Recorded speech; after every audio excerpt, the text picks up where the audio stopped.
Birinchi navbatda barchani qo'lga kiritilgan qiyin g'alaba bilan tabriklayman. Avvalo futbolchilarga rahmat aytaman. Bugun xarakter ko'rsatishdi. Sababi raqib juda kuchli jamoa edi. Ayniqsa jismonan hamda funksional jihatdan hozirgi bu yoshdagi eng kuchli jamoalardan biri edi. Sababi raqibni oxirgi o'yinlarni o'rganganimizda ham jamoa 90 daqiqa davomida tinimsiz pressingda o'ynayotgan jamoalardan biri edi. Shuning uchun bugungi o'yinga tayyorlangan strategiyamizda maqsadimiz ularga o'sha o'z o'yinini qarshi ko'rsatish.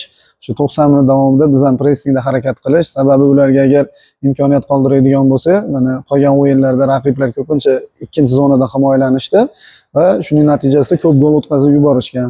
Biz shuning uchun o'zimizni himoyamizni 3-zonada raqib himoyasidan boshlab qurishga harakat qildik. Va bu narsalar o'yindan oldin o'ylangan barcha rejalarimiz amalga oshdi. Allohga shukr. Buning uchun keyingi maqsadimiz albatta bir qadam qoldi. Xudo xolasa Osiyo chempioni bo'lib, yorug' yuz bilan yurtimizga qaytish.